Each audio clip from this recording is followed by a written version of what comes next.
Bonjour, c'est Dominique. Aujourd'hui, je vous viens avec un tuto express d'un pop-up. Alors, vous avez déjà vu, j'avais fait les cubes joyeux. D'ailleurs, j'en ai ici, les petits cubes joyeux avec un élastique au centre. Alors, j'ai vu dernièrement, souvent je vais sur YouTube pour voir des petites idées parfois qui peuvent m'inspirer pour quelque chose, des nouvelles pages, des nouvelles interactions dans mes albums. Excusez. Et puis, j'ai vu ce cube qui s'ouvrait. J'ai dit, c'est trop génial. Pas un cube, c'est-à-dire c'est un hexagone. Puis on peut faire tellement de choses avec ça. Alors, j'ai dit, j'ai jamais vu ça. Pourtant, il y en a que ça date de 4 ans en arrière, mais je suis jamais tombée sur une vidéo qui avait ce petit pop-up à l'intérieur d'un album. Alors, j'ai dit, ben là, il faut que je l'apprenne. Alors, j'ai regardé.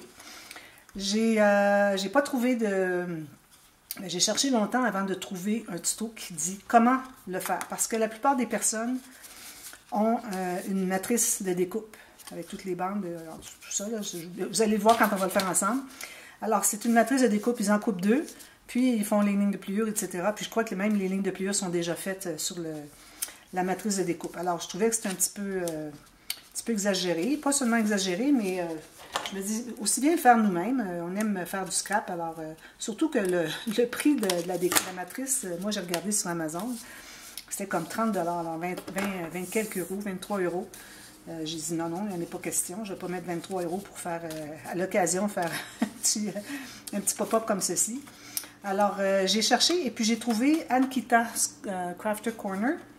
Alors, je mets dans la boîte de description le tuto pour le faire. Sauf qu'il y a des petites erreurs. Alors, puis en plus, elle ne parle pas, elle n'explique pas. Alors, moi, je vais vous le faire avec les petites...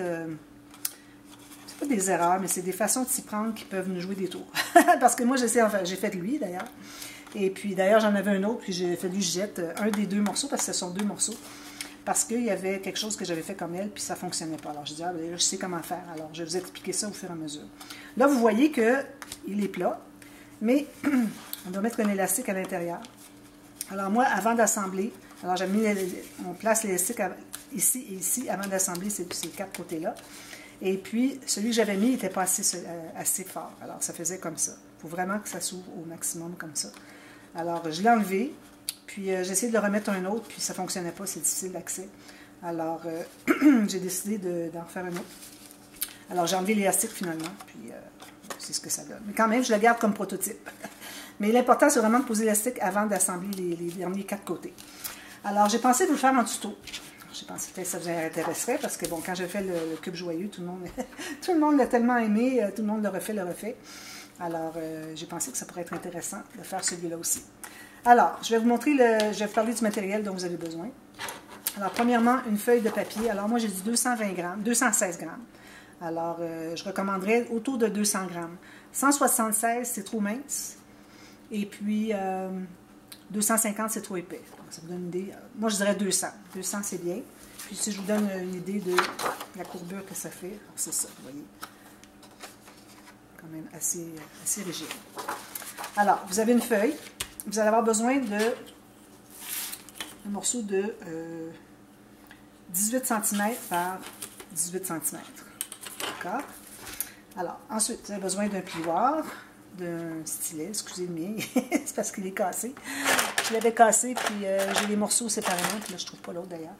Mais ça va bien, j'arrive à m'en servir sans problème. Un plioir, un crayon à mine assez fin. Alors, je recommande un crayon à mine poussoir comme ça, automatique, parce que vous avez une mine très très fine. C'est important ici, excusez, parce que si vous avez une mine épaisse, vous risquez d'être un petit peu à côté parce que la mine est tellement large, on ne sait pas vraiment c'est où notre marque. Alors vraiment un crayon fin. D'ailleurs, je vous le recommande pour tous vos travaux. Alors moi, je me suis procuré ce crayon-là avec des mines de rechange. J'étais vraiment tannée d'aiguiser ou quand je n'avais pas aiguisé, que c'était trop une grosse marque, c'est terminé. Une efface, une petite planche à rainure ou une grande si vous n'avez pas de petite. La colle blanche. Okay. Alors, vous allez avoir besoin d'un compas. Ou bien vous avez un compas qui fait 7 cm et moins. Ou, moi ici, j'avais celui de 2,5 cm. On a besoin de faire un cercle de 2,5 et de 7 cm. C'est-à-dire x2, parce que c'est un rayon finalement. Alors, lui, il était trop petit pour faire les deux. Donc, je prends lui pour faire le grand, puis lui pour faire le petit. J'aurais pu prendre lui aussi pour faire le petit, mais bon, je trouve que ça va bien avec ça. Alors, deux compas, une règle, et puis des ciseaux. Voilà. un élastique. Alors, l'élastique, il faut que ça prenne un élastique quand même pas trop large. Okay, j'en avais un, moi, qui était, regardez, c'était celui-là que j'avais pris. Beaucoup trop gros. Okay, ça reste que ça n'entre pas bien dans l'endroit où est-ce qu'on doit l'insérer. Alors, assez fin, alors comme 2 mm, je dirais, de largeur. Ici, vous avez besoin de... Alors, en pouces, ça me donne 2,5, donc, donner 7. 2,5, ça donne... Alors, vous avez besoin d'environ 6,5 cm de large, comme ça. Alors, moi, il était plus, il était 7,5. J'ai fait un nœud au centre. Et puis, je l'ai serré jusqu'à ce que j'ai mon 6,5, 7. Alors, si je regarde ici, moi, j'ai 6,5 à 7, c'est ça. Parce que, bon, c'était 6,5 comme ça, mais plus qu'on aplatit des coins, plus ça l'allonge, donc autour de cette longueur-là. Alors, pour commencer, alors vous allez mesurer ici, question, vous ayez suffisamment d'espace, à 9 cm du côté ici et du côté ici, minimum. Alors, vous pouvez être plus loin, mais pas plus proche, ni là, ni là, pour que vous ayez de la place pour faire toute votre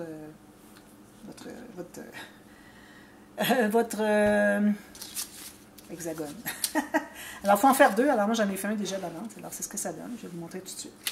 Alors, j'ai fait un petit trou au centre. Alors, ça va être mon trou. Alors, le plus petit possible, votre trou, pour ne pas se promener à l'intérieur. Alors, ici, je fais un cercle. C'est 2,5 cm, donc ça devient 5 cm de large. D'accord?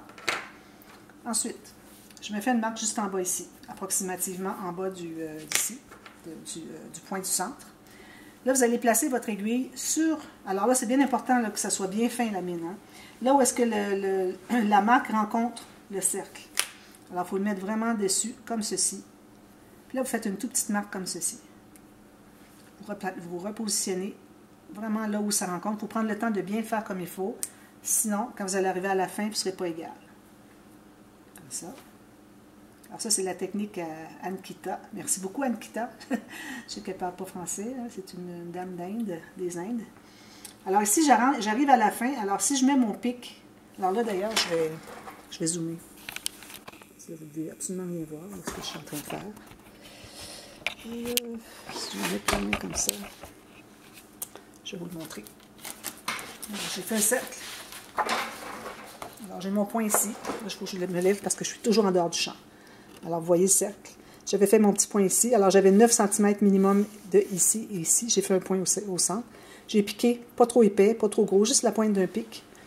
À partir de là, avec mon compas, j'ai fait un cercle. Ah, ça, ici, on a 2,5 cm. Bien important de mesurer. Ensuite, j'ai fait une marque en bas. J'ai placé mon pic exactement sur ma marque. Et puis, j'ai fait une petite marque ici. Très fin. Toujours bien placé votre pic sur la marque. Où est-ce que c'est que la marque rencontre le cercle? Faites ça tout le tour. Quand vous arrivez à la fin, vous vérifiez si, avec votre dernière marque, si vous arrivez ici, ça arrive tout juste. Voilà. Je pense que vous avez bien vu. Parfait. Alors, une fois que c'est fait, alors là, je vais rezoomer un petit peu plus proche parce que c'est vraiment important. Maintenant, je ne vais pas trop zoomer parce que sinon, je vais être en dehors du champ, je me connais. Alors là, ce qu'on fait maintenant, alors avec ma règle, vous auriez pu prendre une plus petite règle. Moi, j'ai mes choses à la maison d'été, alors il manque un peu de matériel. Alors là, vous allez faire une ligne entre d'une marque à l'autre. Bien important, encore là, d'être exactement sur le point de rencontre du cercle et de la marque. Faites tout le tour comme ça.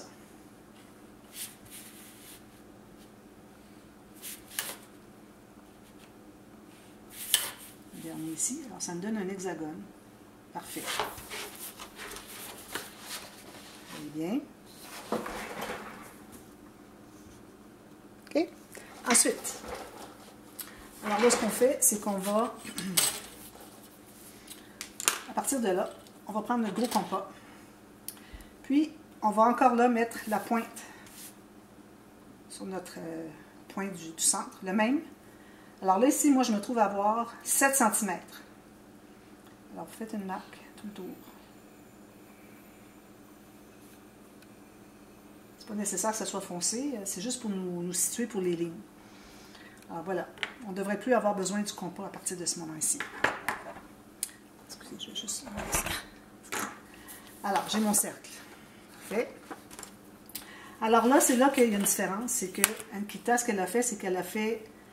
elle a aligné le haut de l'hexagone petit avec le bas qui passe par le centre. Puis, elle fait une marque en bas ici. Puis là, à partir de là, ce qu'elle faisait, c'est qu'elle faisait le compas, la même chose qu'on a fait ici, faire une petite marque tout autour.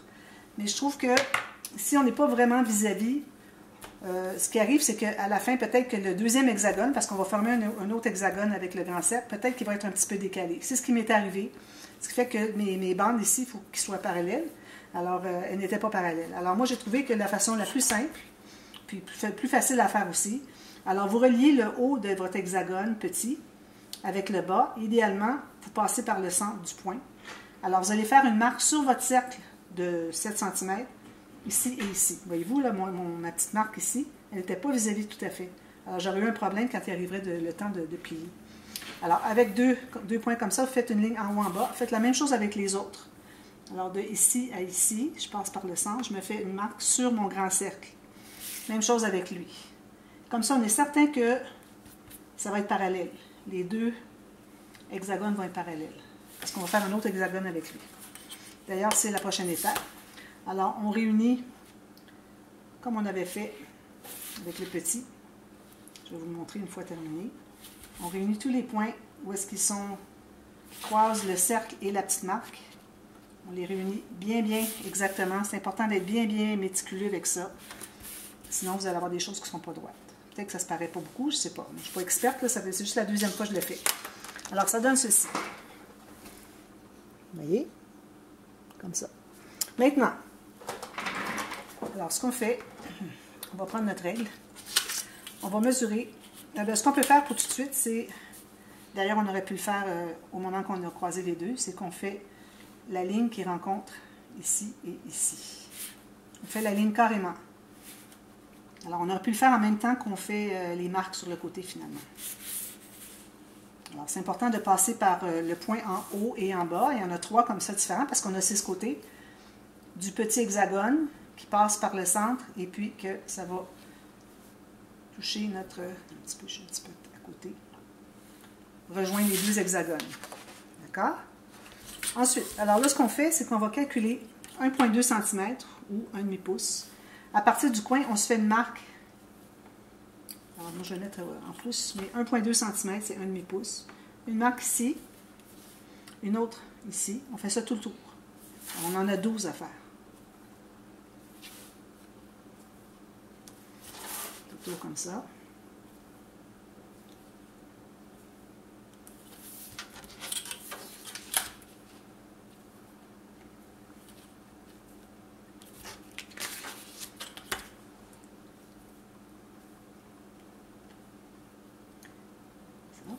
Et le dernier.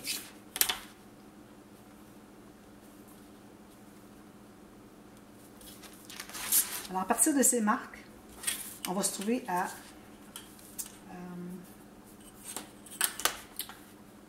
alors, on refait encore la même ligne, finalement.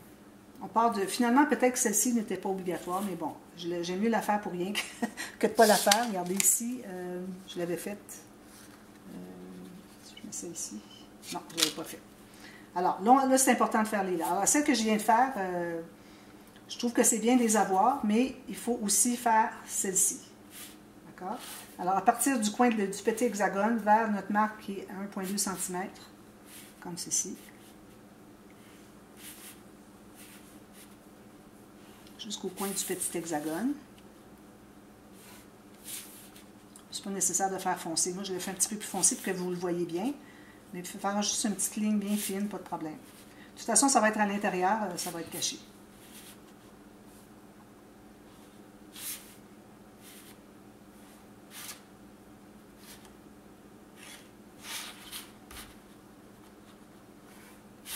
Voilà.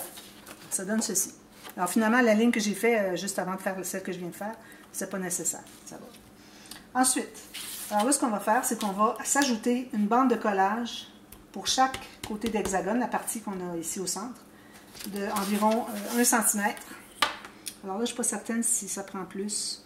Je vais mettre 1,2 juste pour être certaine. Je pense que c'est peut-être un petit peu difficile de faire de la fente pour l'élastique si on n'a pas beaucoup de largeur. Alors 1,2 cm, comme ça, tout le tour. C'est quand même assez long parce que peut-être que je vais le faire en 2 parties.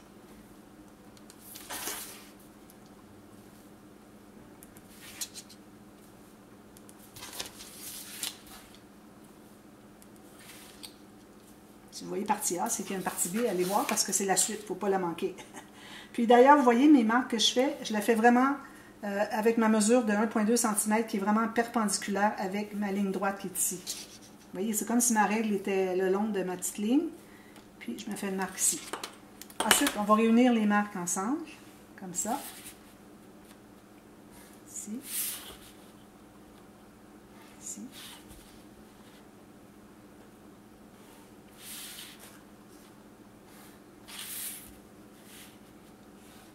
On a ceci. Où est-ce que j'en suis? Alors, on a le petit hexagone, le grand hexagone. Alors, j'avais fait une marque à partir de la pointe ici à la pointe ici. Ce n'est pas vraiment nécessaire. L'important, c'est vraiment celle à 1,2 cm ou un demi-pouce du coin. On doit réunir le coin en haut avec cette ligne-là. On fait ça tout le tour. Ensuite, j'ai fait à 1,2 cm, j'ai fait une ligne qui est vis-à-vis, qui va être parallèle finalement.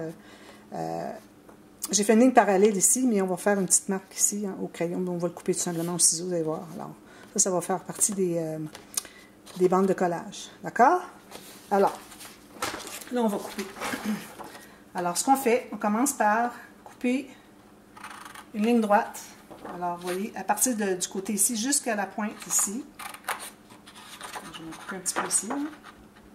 Question de m'enlever un petit peu. Alors, vous voyez, j'ai cette petite bande de collage qui est ici. Ok, j'espère que vous voyez bien. Alors là, ce que je vais faire, je vais couper grosso modo sur mes lignes ici. Ensuite, je fais excusez, je tremble.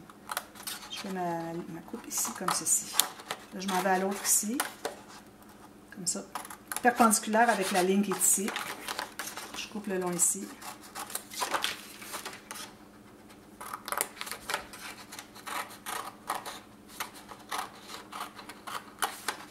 Ça, c'est pas nécessaire que ce soit bien précis parce que on va biseauter de toute façon. Alors, quand même que ça ne serait pas droit, c'est pas nécessaire. C'est pas dramatique. Ici, oui, mais la petite coupe que je fais ici, dont j'ai pas fait de marque. Alors, il faut rejoindre la pointe là, mais on va biseauter. C'est important de se rendre au moins à la pointe.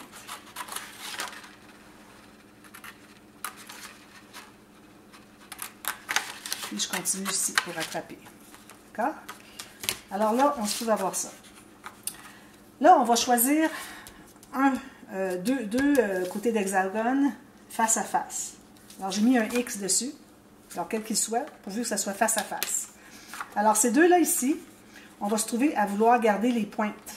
Si on veut toutes les garder. Donc, je vais couper la pointe qui est sur la partie de l'hexagone à côté. Même chose ici. On garde tout ça. Même chose de l'autre côté en vis-à-vis. Alors, je vais les couper ici, puis celle ici. Alors, vous voyez, on a ces deux ici qui sont en face à face. Ça, on doit garder les coins ici. Les deux autres ici, on doit enlever complètement la pointe. Alors, je vais enlever la pointe complète ici. Je vais vous expliquer pourquoi. Ça va vous permettre de le comprendre et de mieux le retenir.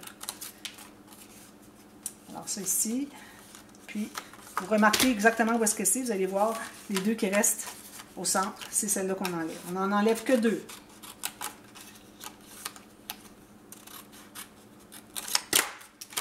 Alors, pourquoi est-ce que c'est qu'on garde ces pointes-là? C'est qu'on va les plier tout à l'heure à l'intérieur pour les renforcer, parce que c'est là qu'il va y avoir l'élastique attaché ici, ici, donc on a besoin que ce soit renforcé. Ensuite, alors là, on a des pointes ici. Alors, je ne sais pas si vous avez vu, les pointes ici. On va les plier tout à l'heure, on va renforcer. Alors, ce qu'on a ici, on va faire une ligne approximative, OK, pour couper d'un point à l'autre, tout le tour. Alors ici, je coupe ça.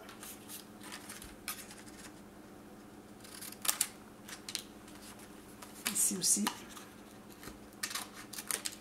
Ça fait trop de papier, il faut enlever ces pointes-là. Alors, tout ce qui nous reste, finalement, c'est comme des petites ailes ici. Ici et ici. Ici, on n'en a pas. Bon, maintenant, ce qu'on fait, on prend la planche à rainure.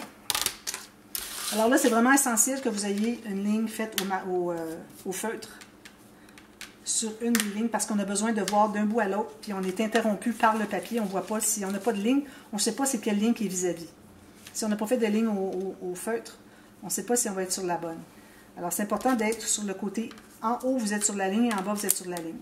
Alors vous allez faire tout le tour, toutes les marques, puis prendre la grande planche à rainure. De toute façon, ça vous en prend sur toutes vos planches de cette ligne-là. Aussitôt qu'on a une diagonale, quelque chose, un gousset à triangle, pour ceux qui suivent mes tutos, gousset en triangle, on s'en sert tout le temps. Quand on fait le mécanisme du pop-up carte twist, on a besoin de ça aussi. Alors moi, c'est une abonnée qui m'avait dit ça il y a quelques années, puis j'ai trouvé que c'était génial. Alors, faites ça tous les côtés ici. Ensuite, vous allez faire l'hexagone qui est ici. Même chose. Alors là, vous voyez, on ne voit pas bien. Alors moi, ce que je fais, c'est que je m'assure que je suis ici. Puis, je m'assure que je suis bien au centre. En plaçant mon stylet ici, que je bouge, alors je vois que ça ne bouge pas, donc je me mets bien en ligne droite. Puis là, je fais ma ligne comme ceci. On va continuer comme ça.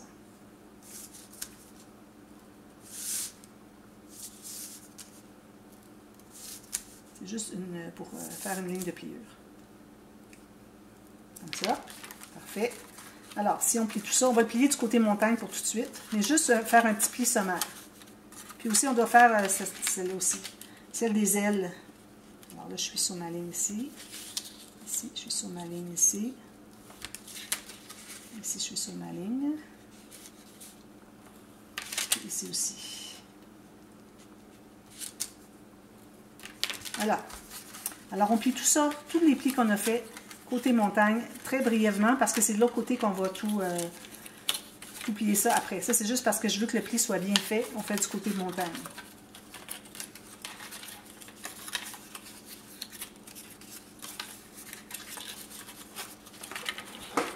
Alors, je pense que je vais pouvoir dézoomer un peu.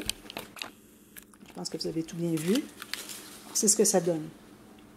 Alors, on a les ailes ici sur les deux morceaux. On a nos 4 morceaux ici qui n'ont pas d'ailes. Juste ceux-là ici. On a une bande de collage ici sur chaque morceau.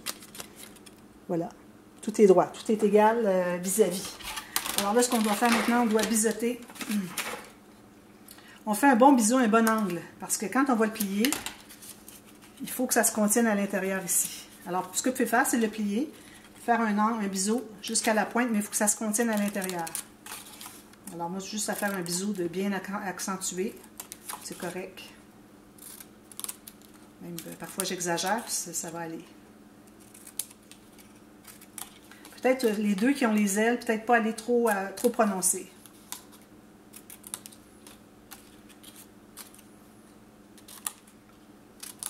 Voilà. Alors, maintenant, on va coller les ailes. C'est pour renforcer. Alors, on met la colle, excusez, du côté ici parce que ça va être l'intérieur. Parce que si vous avez ça ici à l'extérieur, vous allez dire, ben là, ça paraît toutes les marques, ça n'a pas de bon sens, tout effacé ça. Alors, c'est vraiment important. On va tout replier dans l'autre sens. Donc, les ailes aussi vont être repliées à l'intérieur ici. Alors, vous allez plier du côté où est-ce qu'on a fait toutes nos marques. Mettez de la colle ici. Et ici, on va presser tout ça. Même chose ici. Puis là, ben, je manque un peu de temps sur ma batterie. Alors, ce que je vais faire, c'est que je vais vous montrer que j'en ai fait 2, parce que vous devez faire 2 de tout ça. Ici, si vous voyez que quand vous pliez votre petite aile ici, si ça arrive trop près, peut-être qu'on devrait en enlever un petit peu. Parce qu'il faut qu'on puisse plier comme il faut ça ici. Alors, peut-être faire un petit biseau un petit peu plus proche du centre, comme ça. Okay. Si je ne suis pas tout à fait égale, idéalement, vous voudrez être vraiment égal. Puis vous allez les presser aussi.